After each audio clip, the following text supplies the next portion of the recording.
Day to everyone present here, and tonight it is a pleasure to be able to speak to all of you and to be able to share a little something that God teaches us. So before we begin, let us look to the Lord in prayer. Lord, we come into your presence, O Father. You are the King of Kings, the Lord of Lords, the mighty Lord. You are the everlasting Father and the Prince of Peace. Lord, speak to us tonight, O Father, and help us to understand your word better, O Father. Lord, let the Holy Spirit guide us through, O Lord, and let your word flourish in our hearts. In Jesus' precious name, we ask this little thing. Amen. So today, I would like to share a little something that I read, and the scripture is taken from Mark 4, verses 1 to 20. And this is a very famous parable that I will be talking about today. It is the parable of the sower. So we all have probably heard the parable multiple times, but let us look and delve into it a little deeper. So we know that the word of God is like a seed that the sower sows and hopes that it sets. So this is the same. So this is the story that goes on. What happens in the story is that there is a sower and he sows his seed, and while he scatters the seeds, some fall by the wayside. Now, who is a wayside Christian? We need to know it, and we need to be able to know the difference. So the thing is, the seeds that fall by the wayside actually are devoured by the birds. And who is the bird right here? It is Satan, isn't it? So what exactly is this kind of a Christian? This is a person who makes a commitment to Christ but doesn't follow up because the seed has been devoured by Satan. This is the kind of a Christian who is a person whose heart is like the wayside where the seed falls. Now again, the sower, when he sows his seed, we notice that the same when he scatters them, they fall on the shallow soil. Now, because the soil was shallow, the seed sets and the plant springs up very quickly. But because the soil was shallow, the roots don't go in deeper, and because of that, it is scorched by the sun. Who is this kind of a Christian? This is a person who very enthusiastically joins the community, and this person is somebody who is there to help. Who is always there. Top sings in the worship group, and is there always ready to help church in any way possible. And then you might look at them and think that, oh my God, I've never seen such a quick and powerful transformation before. But as soon as you look deeper, and as quick as they came, you will notice that is how fast they go away too. They throw in the towel and they disappear all of a sudden. And one fine day you find them and they're like, oh, I tried it, this whole Christianity thing, it didn't work out for me. First of all, Christianity is not a thing. It is a relationship with the living God. And if it didn't work out for you, you misunderstood the whole concept. Jesus transforms each and every person through grace and faith. Maybe you tried to come in based on a certain feeling that you had, maybe a very strong one at that. Maybe you tried to come in because you looked up to somebody, and because they threw in the towel, you thought it wouldn't work out for you either.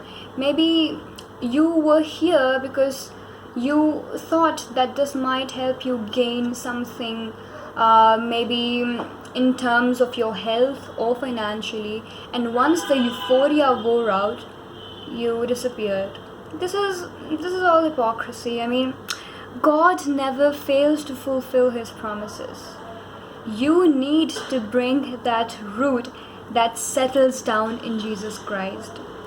And you need to be that plant which after settling flourishes and blooms.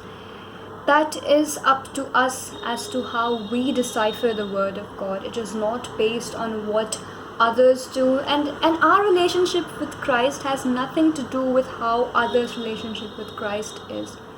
So we need the root to delve deeper into the soil.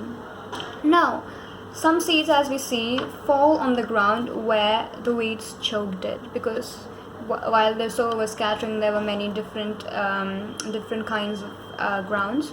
So we see that it fell on the ground where the weeds choked it. Now, who is this kind of a person? This kind of a person is a person who hears the word of God, but they are choked away and choked out by all the worries of the world. And these worries might be legitimate, like your career, like your life and your goals, your study. And these reasons may also be either out of fact, like the way you look, or any other thing that you're obsessing over that separates you from God. I mean, these things are very frivolous. And one thing that we need to notice about weeds is that weeds don't spring up all of a sudden and choke the flower or the plant. They are also harbored and watered along with the flowers. So that is a very noteworthy thing that we need to keep in mind, that these worries don't all of a sudden show up. These worries are something that we have been harboring and that we don't want to give up. That is one thing that we need to notice. And now, some of the seeds while the sower was sowing fell on fertile soil. So the thing with fertile soil is that it has all the manure, it has all organic fertilizers, it has no chemicals in it, it has compost pits, and it has got everything that scientists say is good for the soil and for the seed to set. So that is the kind of soil where the seed now falls. And what happens? Because the soil was very good, because the soil was rich in nutrients, the seed sets. And when the seed sets, it takes in deep roots, and because it has deep roots, the plant flourishes and blooms and bears much fruit. And it bears fruit, some 30-fold, some 60, and even 100-fold. So that is something that happens there. So it is in the end of, like, at the end of the day, what I would like to say is it really depends on us as to how we hear the word of God. Jesus also says that whoever hears my word and does them is like a wise man who builds his house on the rock, and whoever just hears my words and just leaves it be is like a foolish man who builds his house on sand. And because his house is on sand, even when there is rain, there are currents, there is storm, his house just simply, plummets. It just shatters because his house doesn't have a solid foundation. So that is one thing that we need to notice, is that we don't only need to listen to the word of God, we need to listen to it, observe, and apply it in our lives. That is the most important thing, to apply it. We need to do what we hear and listen. We need to put into action what Jesus tells us to do. Going to church and doing chores for the church, worship team, these are all good, they are very nice, but if you're not putting what God wants you to into action, then you're just falling short of the plan that God has for us. And one thing is that God wants us to be the salt of the earth. He wants us to be exceptional, and He has placed us on this earth to bear much fruit and to glorify His name. Anything less than that is falling short of the glory of God. So that is one thing that we need to observe today. So that is pretty much that I would like to talk about. And I would also like all of us to think about what we heard today, and would like to ponder on how this is to be. And if our heart is soil, if our heart's soil is fertile, and if we are a fruit-bearing Christian, or how our situation is, or how our heart exactly is. Is it like the wayside Christian? Is it a heart that is choked away by the worries of the world? Or is our heart a fertile soil the way Jesus wants it to be? Let us think about it. Let us look at our past actions and our demeanor. Let us see if we are doing what God would really expect and want of us, and look to the Lord in prayer.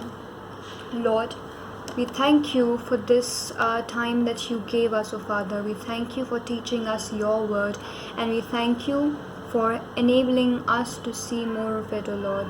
Help our hearts to be a fertile soil for your word, so that the seed sets and that we are able to be fruit-bearing Christians, O Father. Help us to know more about your word. Help us to delve deeper into your word. Help us to make the relationship that we have with you stronger, O Lord. Lord, send the Holy Spirit to teach us the word, O Lord, and help us to glorify your name in whatever way possible. We thank you, O Lord. In Jesus' precious name, I ask these little things. Amen. Thank you very much for paying attention to this parable that I had to say, and a very good day to everyone.